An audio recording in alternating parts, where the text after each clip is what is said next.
Kin Live, magazine proche de Kinois. Kin Live, la vie à Kin. Zalakana sengo ya kopesa bino bansango mikolo nyonso na manaka Kin Live boye malamba ndeko balandi bansango na mukuse yango yo opposant Martin Fayulu asiliko yamba mana mokonzi ya mboka Félix Tshisekedi jeudi na palais de la nation bokuta nikati na bakonzi nyonso mibale esalemi engebene bosenga ya président ya SID passeport biométrique ya sika ekomi disponible. Cérémonie officielle ya délivrance Nayango et salami le 5 juin 2025. Pe mokonzi ya mboka Félix Tshisekedi azali congolais ya yambo oyo asili kozwa passeport biométrique kobanda lelo espace vert naturel ya be yangaliema ekomi na molongo ya ba zone protégée ya Kinshasa. Ministre ya environnement Eve Bazaiba nde asili kotalisa na mpwasa mukano oyo ya gouvernement na libaku ya journée mondiale ya environnement. Ba sortie médiatique ya ba membre ya PPRD epeki sami ezala ya ba leader ya mangomba politique na bango ba fundami ya kozala na rébellion mukano ya Christian Bosembe etika libe bongo liboso ya ba parti ya ba compatriotes oyo bazali pona ye incivique simako contrôler ville ya Kinshasa et colère des Afrique pe mokili toyaka liboso na bino pona hotel Samanso tokutana kinango ignorance à la terre moko na moko ayeba boko be masolo nde tolobi Kin Live magazine proche de Kinois. Kin Live, magazine proche de Kinois. Kin Live, la vie à Kin. Ba papa ba mama bana ya Congo démocratique topesi bino mbote pe matondo na confiance bozali kosala na Kin Live édition ya lelo ekofungwama na bansango oyo. Mokonzi ekolo Félix Antoine Tshisekedi Tshilombo asili koyamba jeudi au na palais de la nation opposant Martin Fayulu Madidi bokutani oyo kati na ba personnalité nyonso mibale et salemi engebene bosenga ya président national ya SID po atalisaki ete ebongi ba congolais basangana pona kotala intérêt ya mboka. E umeli kutute mikolo misato sima ya kosenga na mpwasa bokutani na mokonzi ya mboka opposant Martin Fayulu asili koyambama jeudi oyo na palais de la nation na mokonzi ekolo Félix Tshisekedi candidat président na mapulami ya 2023 ayambami na ambiance ya bondeko na mokonzi ya mboka sima ya ngonga mibale to désert ya masolo leader ya lamuka atalisi ete mboka ezali kolekisa ngonga ya pasi to sengeli na bomoko. Le pays est dans une passe très difficile. Nous sommes attaqués de partout. Nous avons besoin de la cohésion nationale. Je suis venu pour lui dire que nous n'avons pas 36 solutions. Nous devons créer un camp de la patrie. Donc les gens qui luttent pour leur pays. Et donc pour cela, avec toutes ces crises que nous avons, crise sécuritaire, crise sociale, crise politique, la solution c'est un dialogue. Nous sommes humains. Nous avons lutté dans ces pays. Nous n'avons pas lutté pour que demain les Congos soient balkanisés. Voilà, nous avons dit, lui et moi, et nous sommes dit que jamais sous notre ère. Namutu ya délégation composée na professeur Devos Kitoko, Prince Penge, Lexus Légal, P. Chantal Moboni, Martin Fayulu, asengi na Félix Tshisekedi, ya koyamba pe koyoka makanisi, ya Senko pe SCC. Donc je lui ai demandé de tout faire pour rencontrer les évêques de la Senko et les pasteurs de l'ECC pour discuter afin de voir ce pacte social qu'il propose, comment est-ce que nous pouvons le mettre en avant. Donc il m'a compris et il va donner sa réponse très rapidement. Nous sommes Congolais et nous avons des frères et sœurs qui souffrent, des enfants qui souffrent, des enfants qui dorment à la belle étoile, des enfants et des gens qui meurent tous les jours. Aujourd'hui, à Goma, combien de gens sont morts? Aujourd'hui, à Beni, à Butembo, aujourd'hui, à Bukavu, combien de gens ont été maltraités par des gens qui ont occupé nos territoires, nos localités.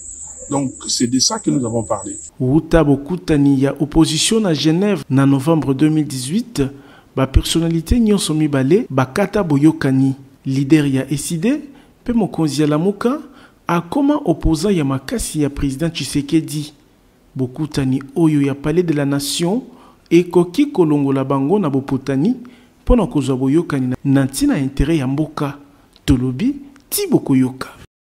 Nalobaki yango na ebandeli passeport biométrique sécurisé est commis disponible. Cérémonie, il y a lancement, il y a délivrance officielle. Et ça l'a mis jeudi 5 juin 2025.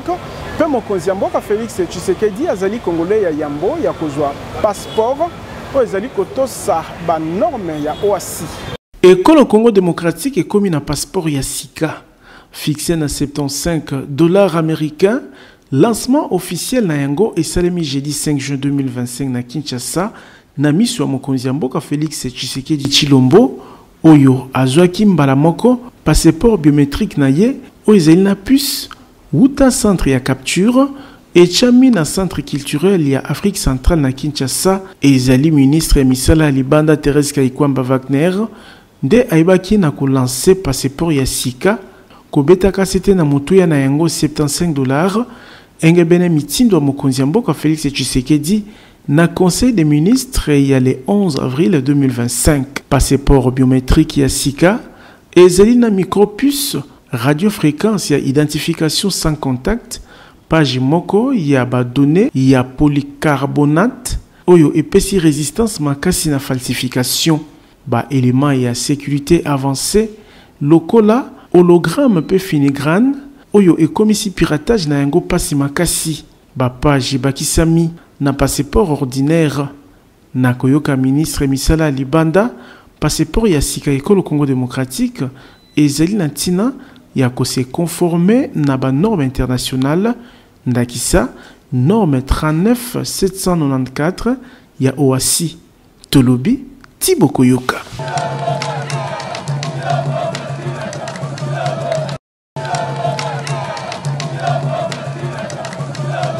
Espace vert naturel ya Beyangalema et koti kobanda lelo na molongo ya ba zone protégée ya Kinshasa.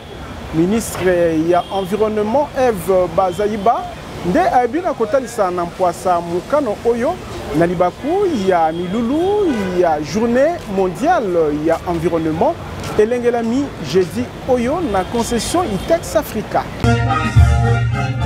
Molongo mobimba ekundolaka le 5 juin ya mbula nyonso journée mondiale ya environnement na Kinshasa édition 2025 esili kozala célébré na concession Itex Africa ezwami na commune ya Ngalema wapi na libaku oyo gouvernement ya RDC na nzela ya ministre d'État ya environnement Eve Bazaiba asili ko lancer misala ya kobongisa pe kobatela espace vert naturel ya Beyangalema oyo kobanda lilo et commune na molongo ya ba zone protégée ya Kinshasa. Mukano oyo ezwamaki na conseil des ministres et yambami malamu na directeur général ya Itex Africa Jean-Philippe Waterscott pambate babundi bambula ebele na baspoliataire bateki mabele pe ba construction anarchique na oesika po incivisme wana ezali komema makama ebele lokola ba inondation kobebisa écosystème biodiversité, bomo ya batu pe bongo na bongo. C'est d'abord une satisfaction pour redonner un poumon, de l'air libre pour la ville, un espace de respiration pour le fleuve Congo, mais également préserver des vies et des dégâts humains en amont et sur les berges de la rivière Makelele. Donc c'est un bien collectif qu'on est en train de sauver et il faut que tout le monde le comprenne. Mikano ya makasi ezwami na gouvernement central pour ko décourager ba incivique.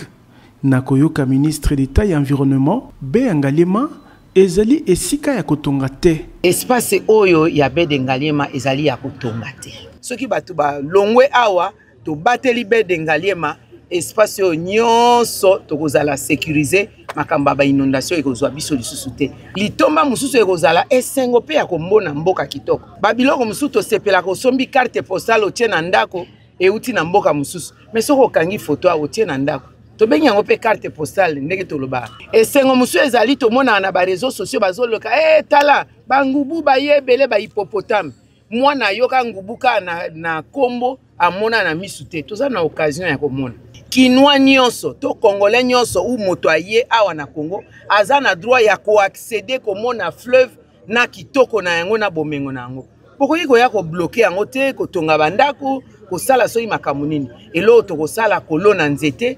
Ministre provincial ya environnement ya Kinshasa Léon Mulumba Monjalisi ya gouverneur Daniel Bumba alaki kutu kobuka samedi 7 juin 2025 banda kunyonso etongama na Beyangalima. L'état flexible c'est na kotonga yo kozonga so kotonga mibale. Mbalo ya kozonga kotonga wana non seulement ba kobuka mais ba kangai.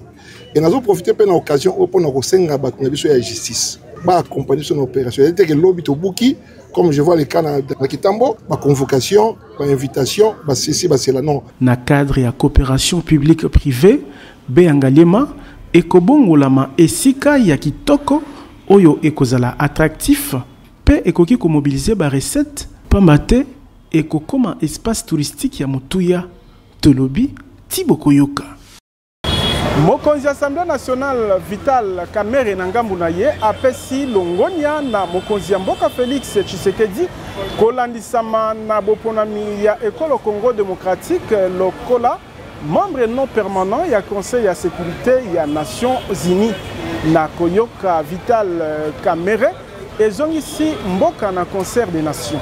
Plénière ebengisamaki mercredi na Assemblée nationale pona ko proroger état de siège ezalaki libaku malamu pona mokonzi Assemblée nationale ya kolobela ba progrès diplomatique mbula mata de kolo Congo démocratique esali.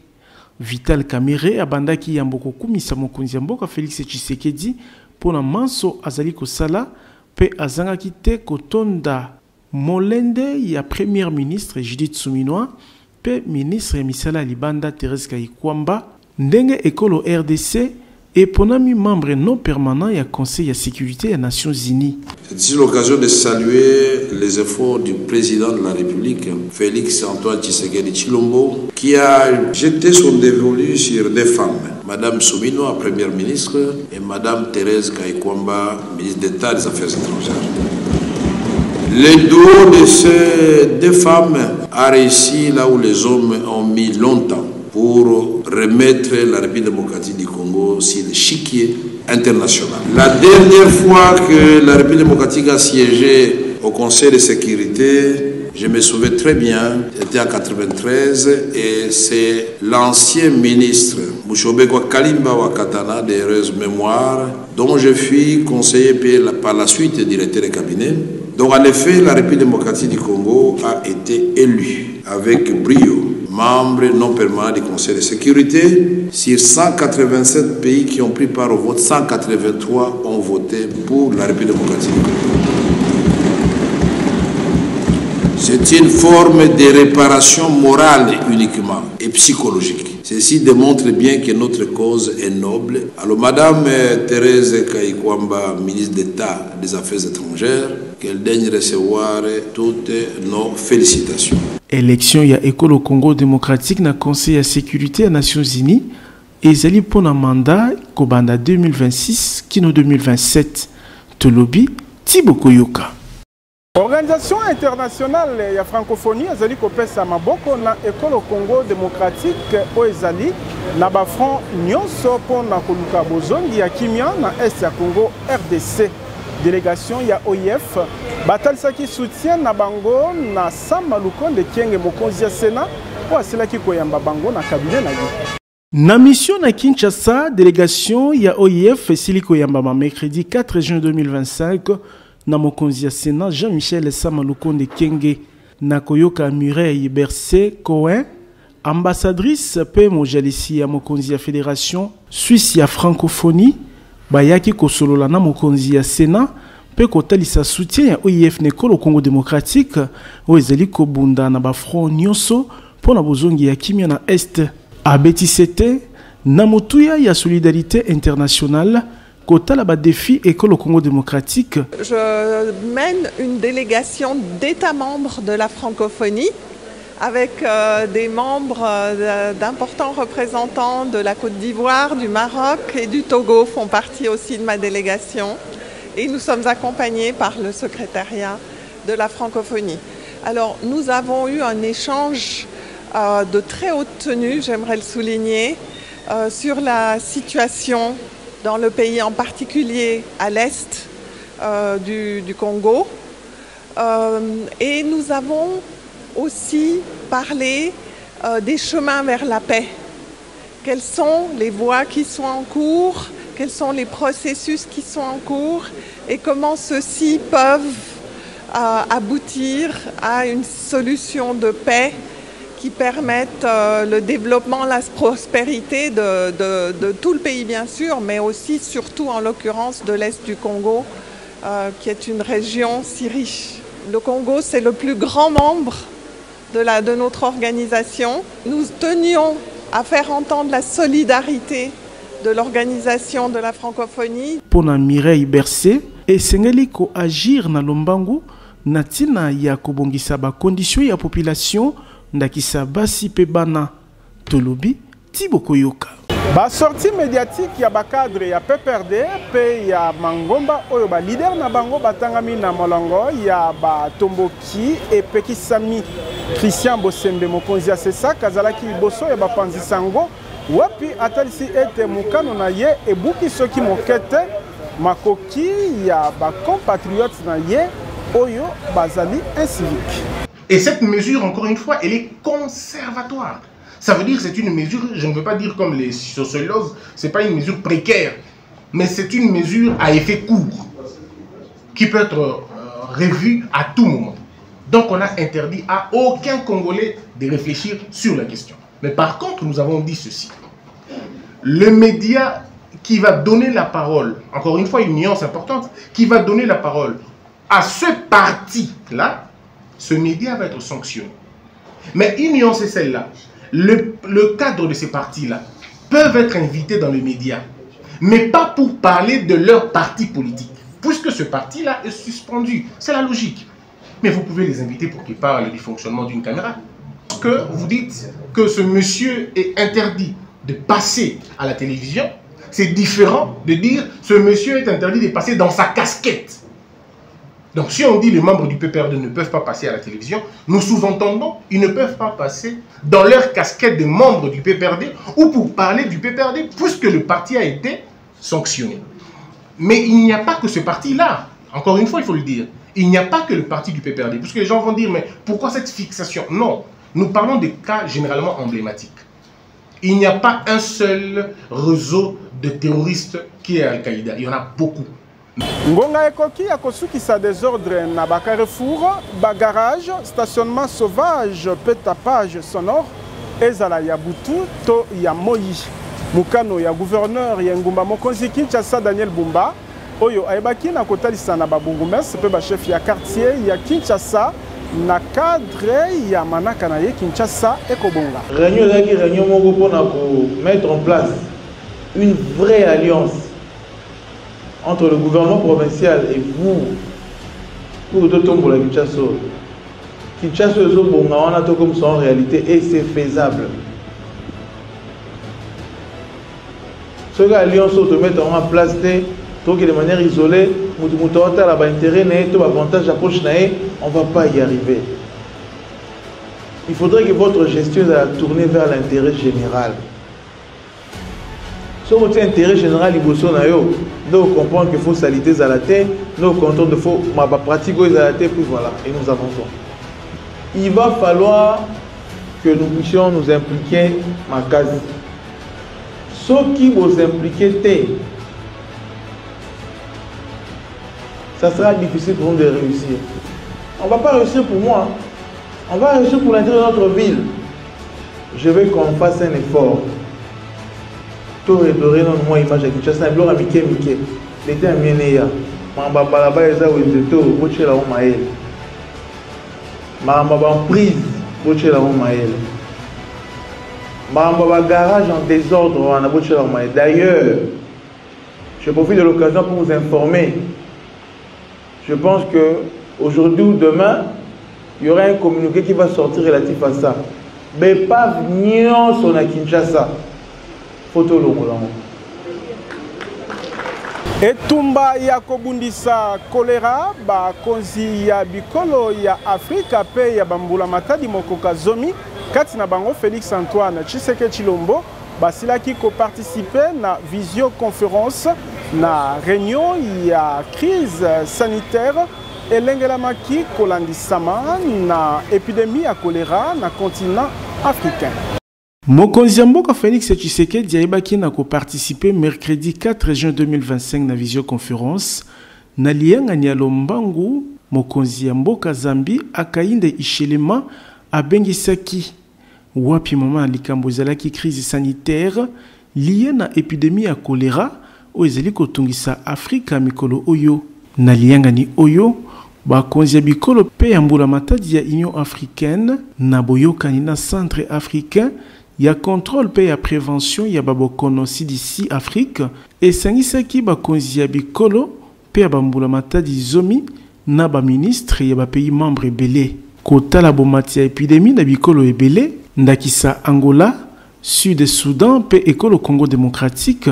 Président Hakainde Hichilema asengi na ba champion ya kubundisa choléra ya kobeta sete na urgence ya ko renforcer coordination régionale pe ko senga pona financement. Président zambien asengi engagement ya makasi ya bikolo pona financement esengeli na etumba ya choléra. Ndakisa na kopesa maboko na production locale ya vaccin, kobongisa accès na vaccin pe bongo na bongo.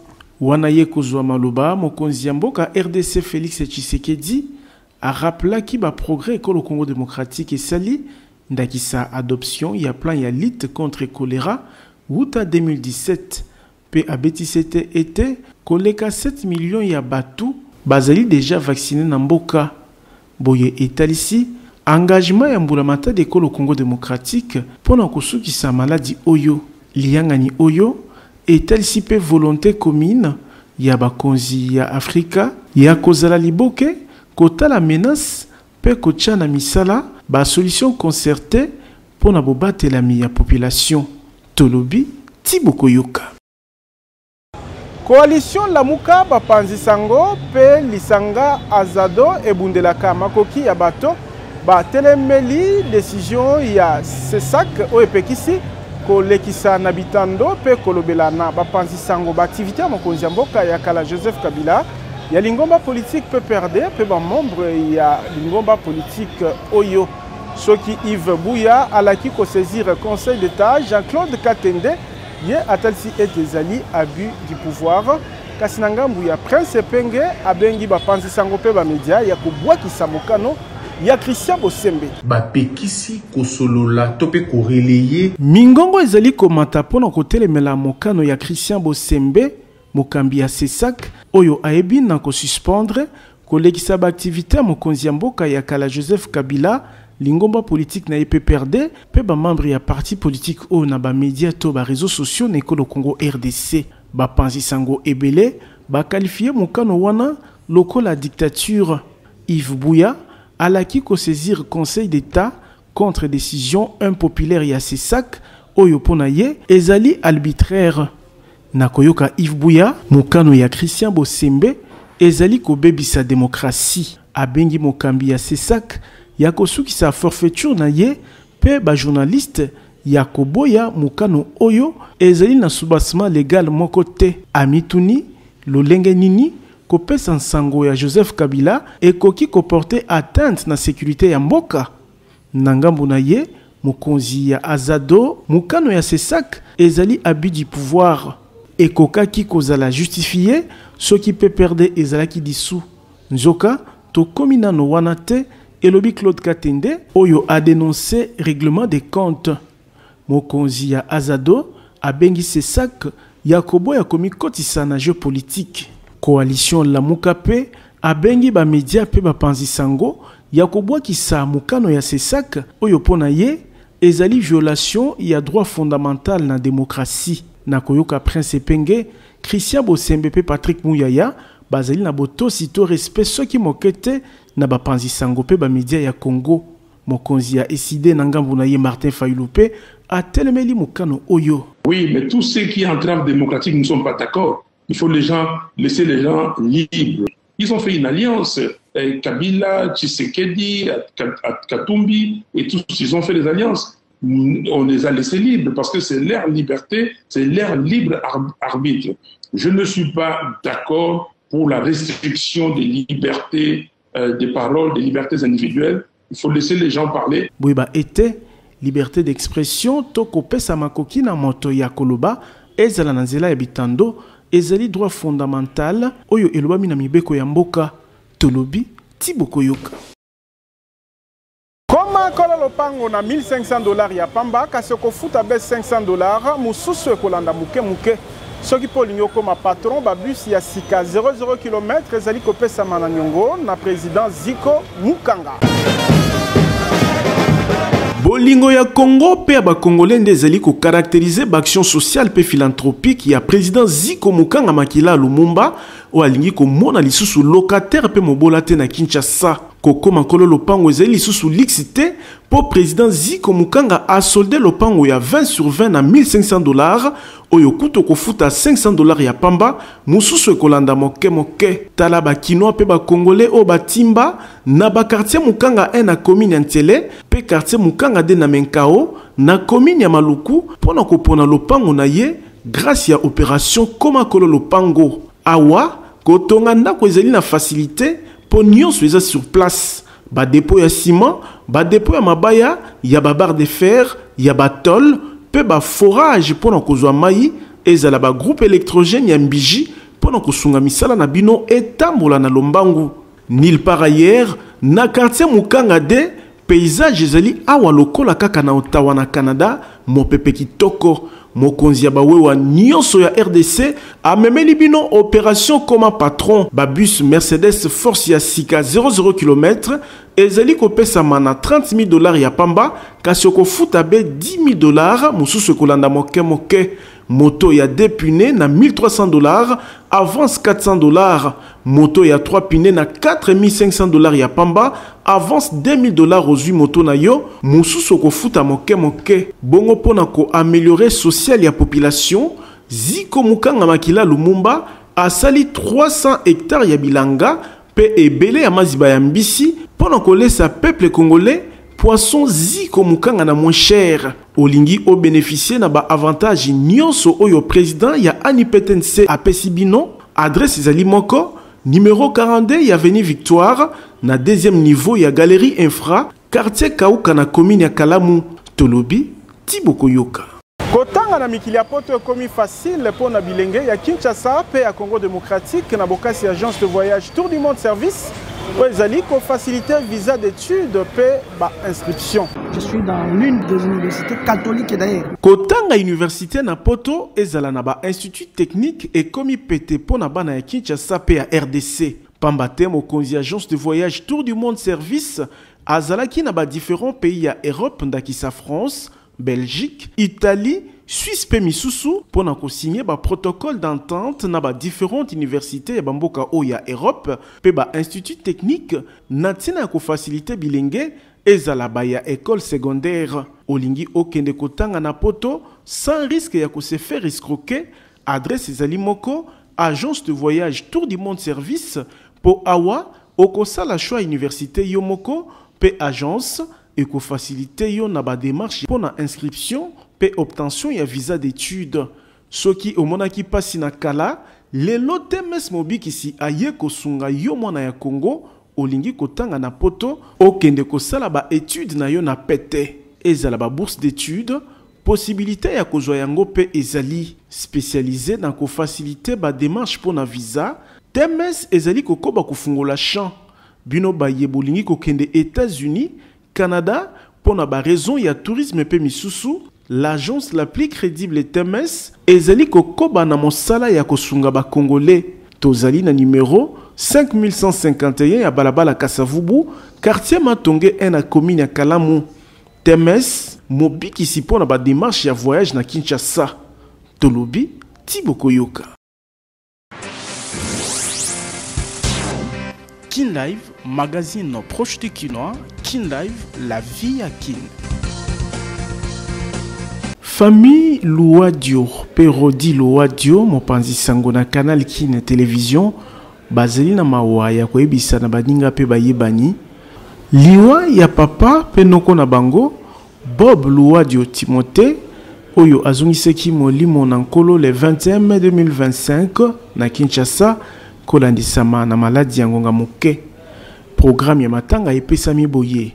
Vendredi 6 juin 2025, veillée mortuaire ekosalama na salle La Grâce ezwami na balabala Victoire na quartier Matonge na commune ya Kalamu, mosika te na maison communale. Programme ya matanga epesami boye. Vendredi 6 juin na ngonga ya 20h, veillée mortuaire ekosalama na salle La Grâce ezwami na balabala Victoire, quartier Matonge na commune ya Kalamu, mosika te na maison communale. Samedi 7 juin na 8h, nzoto amowei ekobimanda kwa malili ya hôpital ya cinquantenaire, pe na 9h ekozala exposé na salle La Grâce pour na recueillement pe ba hommage. Na ngonga ya 12h, nzoto amowei ekokumbama na malita ya Kimberly pour na bokundami. Na bozongi cimetière, na ngonga ya 16h, bain de consolation ekopesama kaka na salle La Grâce. Liebisi liye epesami na moto nyonso. Tika ete molimo na ye epema na kimia. Kin Live, magazine proche du Kinois. Kin Live, la vie à Kin. Awande Kin Live suki tozalaki na esengo ko présenter bino ango bon meseno peto tondi bino botondi na fidélité bozali kokoba kotalisa sima caméra ezalaki Gindo Mbele botikala na kimia. Kin Live ezali kokoba. Kin Live, magazine proche du Kinois. Kin Live, la vie à Kin.